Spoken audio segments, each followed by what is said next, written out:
গত 19শে অক্টোবর এনসিপির আহ্বায়ক নাহিদ ইসলাম নিজের ফেসবুকে দেয়া এক পোস্টে বলেছিলেন, জামাত ইসলামী পিআর পদ্ধতি নিয়ে যে তথাকথিত আন্দোলন শুরু করেছিল, আসলে সেটি ছিল এক সুচিন্তিত রাজনৈতিক প্রতারণা। সহজ ভাষায় বললে নাহিদ জামাত ইসলামীকে প্রতারক বলেছিলেন। তার পরদিন এনসিপিকে কড়া জবাব দেন জামাত ইসলামীর সেক্রেটারি মিয়া গোলাম পরোয়ার। বলেছিলেন, জামাত ইসলামীর সঙ্গে পাল্লা দিতে গেলে তোমাদের আরো বহু দূর যেতে হবে। জন্ম নিয়ে বাপের সঙ্গে পাল্লা দিতে যেও না। মাত্র 2 মাসের ব্যবধানে বাবা ছেলের এই দ্বন্দ্ব মিটে গেছে। ঘরের ছেলে এনসিপি জামাতের ঘরেই ফিরে যাচ্ছে। জামাতের সঙ্গে পরিণয়ের সানাই বেজে ওঠার সঙ্গে সঙ্গে ঝরে পড়তে শুরু করেছে এতদিনের বিজ্ঞাপনী মুখগুলো। বুড়িগঙ্গামুখী স্রোতে প্রথমে ভাষণ দিয়েছেন পোস্টার গার্ল তাসনিম জারা। এখন তিনি লড়তে চান স্বতন্ত্র প্রার্থী হিসেবে, তবে হাতে একদমই সময় নেই। এনসিপির জামাত সান্নিধ্যের বলি কেবল তাসনিম জারাই নন, আরো বেশ কয়েকটি বিজ্ঞাপনী মুখও আছে ঝরে পড়ার অপেক্ষায়। তাদের সম্মিলিত 8টি চিঠি পৌঁছেছে নাহিদ ইসলামের দরবারে। তবে পানি যতটা গড়িয়েছে তাতে জামাতের ঘর ছেড়ে বেরিয়ে আসার সুযোগ বলতে গেলে নেই। অধ্যাপক ইউনূসের এত স্বাদের দল, এত পৃষ্ঠপোষকতা পাওয়ার পরও যমুনার তীরে তাজমহল গড়ার স্বপ্নের সলিল সমাধি হতে চলেছে বুড়িগঙ্গার কালো পানির অতলে। যমুনার রাজনীতির ভাগ্যাকাশে কি সত্যি এত দুরবস্থা? বিস্তারিত জানতে চলুন যাওয়া যাক বিশ্লেষণে।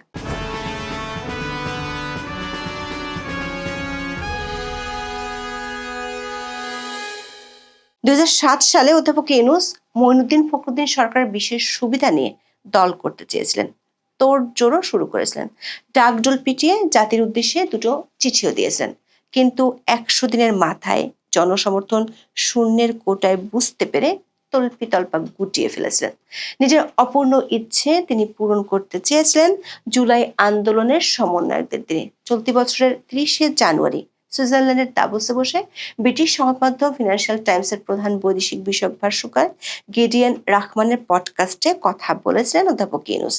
রাখমান রিভিউ নামের ওই পডকাস্ট অনুষ্ঠানে তিনি বলেছিলেন, নাহিদ সার্জদেরকে তিনি দল করার পরামর্শ দিয়েছিলেন। অধ্যাপক ইউনূসের সেই আতুর ঘরে মরে যাওয়া দলটির নাম ছিল নাগরিক শক্তি। তার সাথে মিলিয়ে নাহিদদের পার্টির নাম রাখা হয় জাতীয় নাগরিক পার্টি।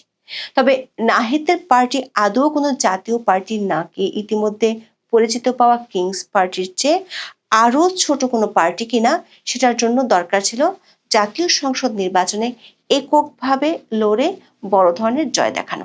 ডক্টর ইউনূস পুলিশ, সেনাবাহিনী, বিজিবি পাহারায় সরকারি নানান সুবিধা দিয়ে সারা দেশ ঘুরিয়েছেন কিংস পার্টির নেতাদের। কিন্তু তাতে উল্টো ফল হয়েছে বড় একটা অশ্বডিম্ব। নির্বাচনে সরকারি কিংস পার্টির পথ সুগম করতে এরই মধ্যে অধ্যাপক ইউনূস আওয়ামী লীগের কার্যক্রম নিষিদ্ধ করে দলটির নিবন্ধন স্থগিত করেছে।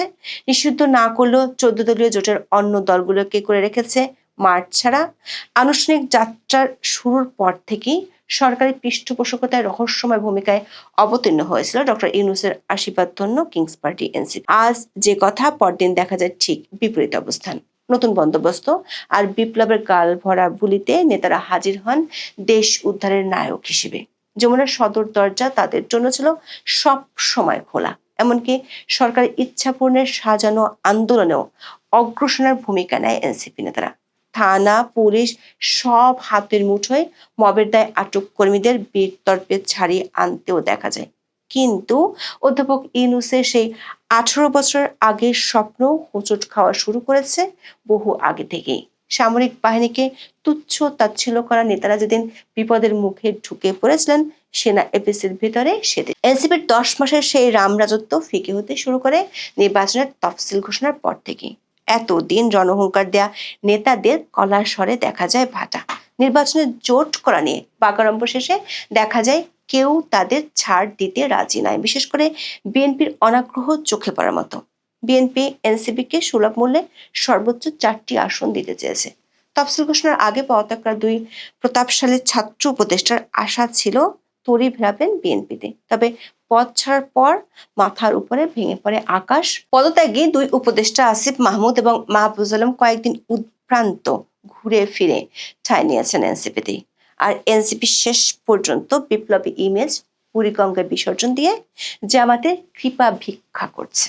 দর্শক, 2007 সালে ফেরদৌস কুরেশির দল কিংস পার্টি হিসেবে তখনকার 111 সরকারের পৃষ্ঠপোষকতা পেয়েছিল, কিন্তু বাংলাদেশের ইতিহাসে এনসিপি কিংস পার্টি হিসেবে যতটা সরকারি সুবিধা পেয়েছে আর কোনো দল এতটা কখনোই পায়নি।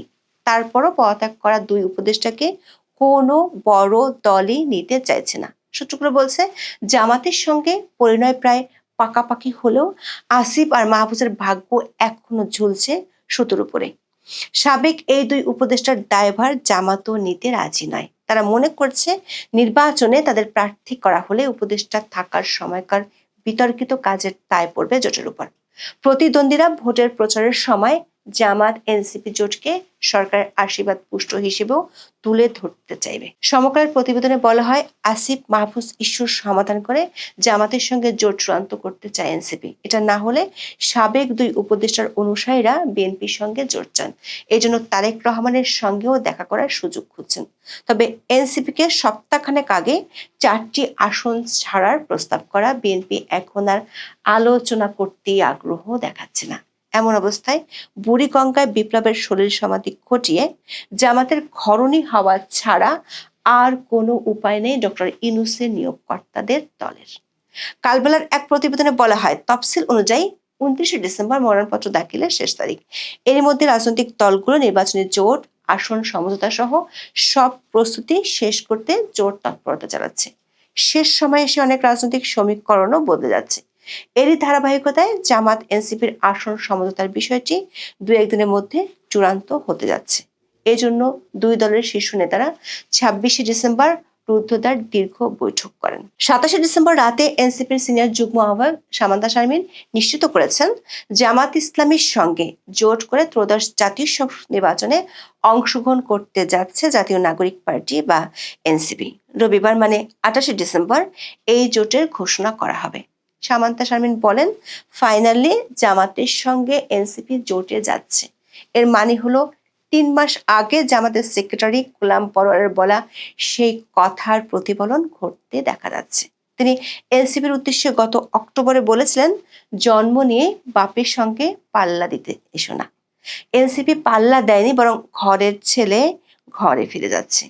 এতদিন লোকজন আড়ালে আবডালে এনসিপিকে জামাতের বি টিম সি টিম বলতো, এখন আর সেটি বলার সুযোগ নেই, বলবে একই ছাদের নিচে থাকা বাবা ছেলের পার্টি। তবে নাহিদ আক্তারদের এমন সিদ্ধান্তে কিংস পার্টি পরিণত হচ্ছে কুঁড়েঘর পার্টিতে, কারণ দলটিতে দেখা দিয়েছে ভাঙ্গন।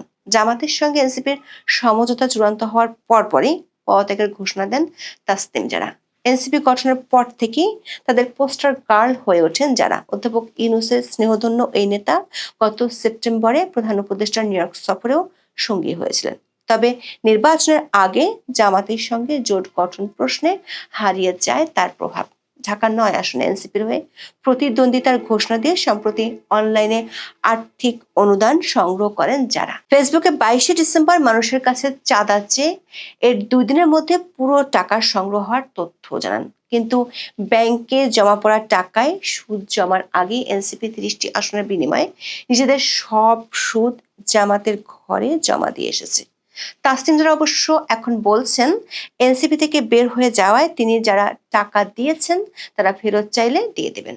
দর্শক, গত কয়েকদিন ধরেই গণমাধ্যমে এনসিপি জামাত জোটের ব্যাপারে খবর প্রকাশিত হচ্ছিল।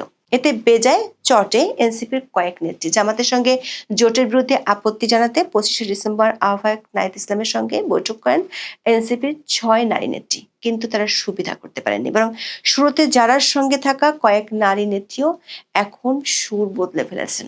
এরপর ফেসবুকে 6 জন ছবিও পোস্ট করেন। তবে সেই দলের কয়েকজন এখন জামাতেরই আবার গুণগান গাওয়া শুরু করেছেন। সেদিনের দলের থাকা মাহমুদা মিতু এখন দিচ্ছেন ব্যক্তির চেয়ে দল বড় স্লোগান।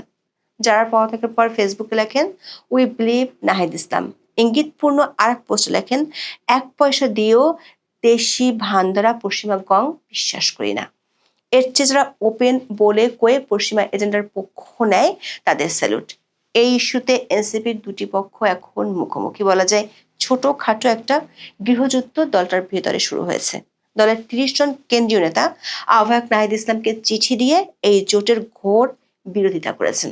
তারা স্বাধীনতা বিরোধী কোনো শক্তির সাথে জোট করতে চায় না, যাতে মধ্যপন্থীদের ভোট হারাতে হয়। দর্শক, ঘর পোড়ার মধ্যে আলু পোড়া দেওয়া যাকে বলে, এনসিপির অবস্থা এখন অনেকটা তেমনই। দলটির প্রভাবশালী অংশটি জামাতে ফেরার পক্ষে অবস্থান জানাচ্ছে। নির্বাচনে অংশ নেয়া এবং অনলাইনে অনুদানের আহ্বান জানিয়ে অস্ট্রেলিয়া থেকে দেশে উড়ে এসেছেন আলোচিত নেতা দিলশানা পারুল। জানার পদত্যাগের পর ফেসবুকে তিনি লেখেন, আহ্বায়ক নাহিদের সিদ্ধান্তের উপর সব ধরনের আস্থা আছে। পার্টি থাকলে পলিটিক্স দাঁড়াবে, পার্টি না থাকলে পলিটিক্স রাখবেন কোথায়? পাত্র না থাকলে আপনি জল ধারণ করবেন কোথায়? বোঝাই যাচ্ছে পাত্র ঠিক করতে তাসনিম জারাকে ঝেড়ে ফেলেছে এনসিপি। ঝরে পড়ার এই যাত্রায় আর কোন কোন নাম দেখা যাবে সেটি পরিষ্কার হতে বেশি বাকি নেই। যাদের মতো নেতাদের ক্ষেত্রে এই যেন আত্মঘাতী বলিদান। প্রশ্ন হলো, পরিত্যাজ্য নেতাদের সামনে কি অপেক্ষা করছে? ফেসবুকে পদত্যাগের ঘোষণা দিয়ে যারা লিখেছেন তিনি স্বতন্ত্র প্রার্থী হতে আগ্রহী, তবে মাত্র একদিনের মধ্যে প্রয়োজনীয় 4,693 জন ভোটারের সমর্থনযুক্ত স্বাক্ষর সংগ্রহ করা প্রায় অসম্ভব একটি কাজ। এজন্য তিনি নির্বাচনী এলাকার সবার সহযোগিতা চাইলেও খুব যে ভরসা করতে পারছেন না সেটিও পরিষ্কার। এনসিপির একাধিক সূত্র বলছে, জামাতের সাথে জোট গঠনের প্রক্রিয়াটি আগে থেকে নিষিদ্ধ হলেও নির্বাচনী কৌশলের অংশ হিসেবে প্রকাশ করা হয়নি। মনোনয়নপত্র জমা দেওয়ার শেষ সময় 29 ডিসেম্বর। এনসিপি ও জামাত একদম শেষ মুহূর্তে এসে সমঝোতা করছে। এর কারণ হিসেবে বলা হচ্ছে, যাতে দল থেকে যারা বেরিয়ে যেতে চায় তারা যেন স্বতন্ত্র নির্বাচন করার জন্য গুছিয়ে উঠতে না পারে। স্বতন্ত্র প্রার্থী হতে গেলে মোট ভোটারের 1% স্বাক্ষর সংগ্রহ করতে হয়, যা একদিনে করা প্রায় অসম্ভব। তাসনিমরা যদিও এই লড়াইয়ে নামার ঘোষণা দিয়েছেন, কিন্তু বাকিদের জন্য পথটা অনেক কঠিন করে দেওয়া হয়েছে কৌশলগতভাবেই। দর্শক, শুরু থেকেই এনসিপির বিরুদ্ধে একটা অভিযোগ ছিল যে তারা আসলে জামাতের বি টিম। এখন এই জোটের মাধ্যমে সেই অভিযোগ কি সিলমোহর পেল? বিশ্লেষকরা মনে করছেন, জামাতের সাথে এই আসন সমঝোতা এনসিপির স্বতন্ত্র রাজনৈতিক পরিচয় গড়ার পথকে রুদ্ধ করে দিয়েছে। মানুষ যে নতুন রাজনীতির আশায় তাদের সমর্থন দিয়েছিল, জামাতের ছায়া গিয়ে তারা সেই মোহভঙ্গ ঘটাচ্ছে। অনেকেই আশঙ্কা করছেন, এনসিপি ধীরে ধীরে জামাতের ছায়ায় বিলীন হয়ে যেতে পারে।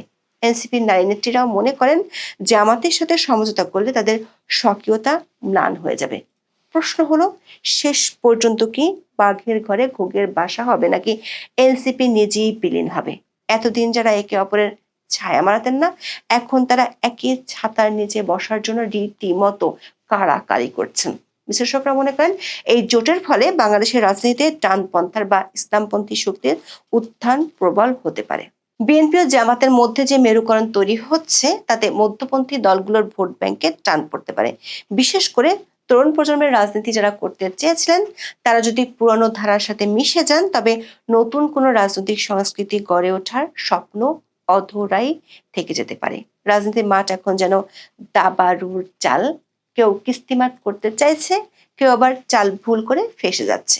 এনসিপির এই নতুন রাজনীতি কি শেষ পর্যন্ত পুরনো জামাতি মুখ থুবড়ে পড়বে? সহজ কথায় বললে, এনসিপির অবস্থা এখন সেই মাঝির মতো, যে নতুন ডাঙার খোঁজে বের হয়ে শেষ পর্যন্ত ঝড়ের ভয়ে পুরানো ঘাটে এসে তরি ভিড়িয়েছে। প্রশ্ন হলো, যারাকে দেওয়া অনুদান হয়তো ফেরত পাওয়া যাবে, কিন্তু বিপ্লবী দলের পেছনে যারা এতদিন নিজেদের স্বপ্ন বিনিয়োগ করেছেন, তারা সেই স্বপ্ন ফেরত পাবেন কিভাবে? জুলাই আন্দোলনের সময় থেকে বাগাড়ম্বর চালিয়ে আসা মুখগুলোর আদর্শহীনতার প্রকট দৃশ্যে নতুন বন্দোবস্তের প্রতারণা কিভাবে সমর্থকেরা সইবেন? এখন এ পর্যন্ত। সবাই ভালো থাকুন, সুস্থ থাকুন, নিরাপদে থাকুন। দেখা হবে আগামী পর্বে।